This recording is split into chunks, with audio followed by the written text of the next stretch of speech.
It's been a while since we came across such shocking trails of truth, as in today's case. One revelation after another is enough to leave the whole world shaken. We are going to discuss the negligence, twists and turns, and sacrifices made in the Zion double murder case of 2005. Tighten your seatbelts as we hop on to unravel the unexpected twist in this shocking incident, which is enough to give you goosebumps. The mere idea of a dad unaliving his 8-year-old daughter and her friend is unthinkable on its own. But when the dad has a longing history of courts and trials, with a criminal background, it ain't that hard to believe, isn't it? Well, this is what Illinois police tricked everyone into believing. This case, which appeared black and white initially, closed with an unimaginable twist which shocked the whole nation of America. Now the real question arises, did Jerry Hobbs really assassinate his own 8-year-old daughter? Was the letter of confession Jerry read out in front of the police department true at all? If the suspect confessed already, how did the 2005 case find its way back in 2018? Without any further ado, let's find out how people found out the truth in the most shocking way possible.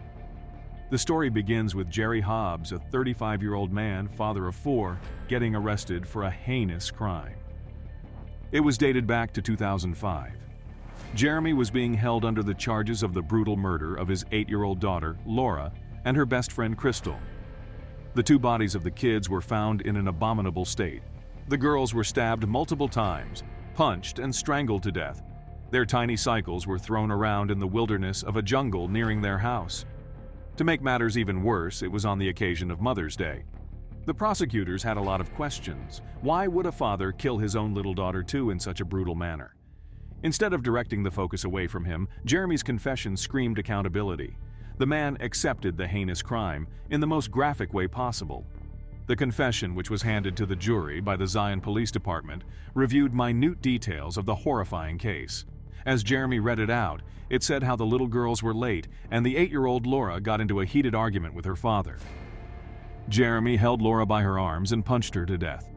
The 9-year-old Crystal came to Laura's defense with a knife in her hands, which was then snatched away by Jerry, punching Crystal.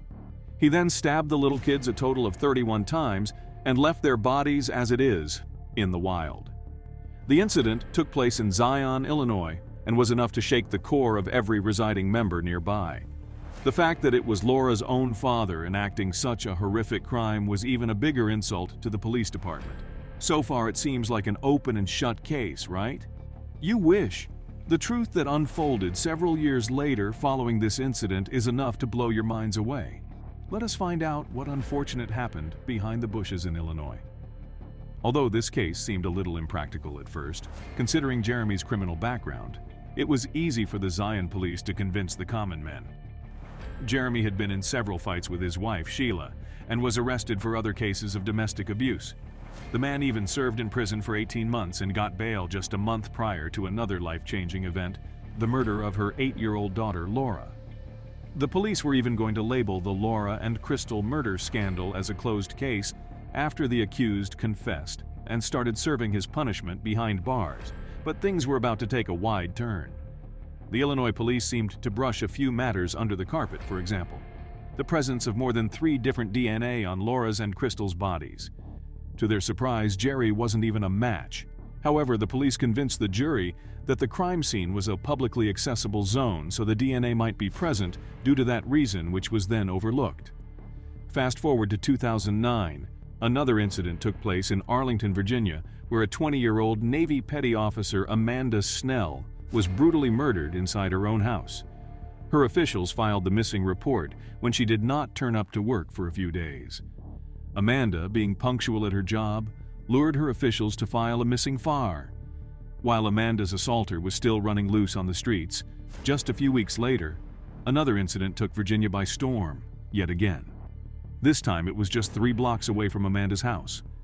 2 female graduate students were returning to their homes when they were attacked midway.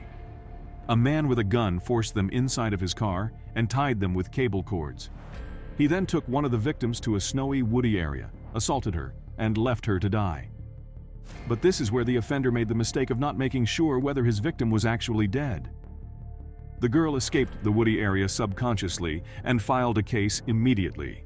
Little did she know that she would serve as a catalyst for not just finding her own attacker, but Amanda's killer, and the real culprit behind the two unlived girls at Zion, an incident which had occurred 5 years ago.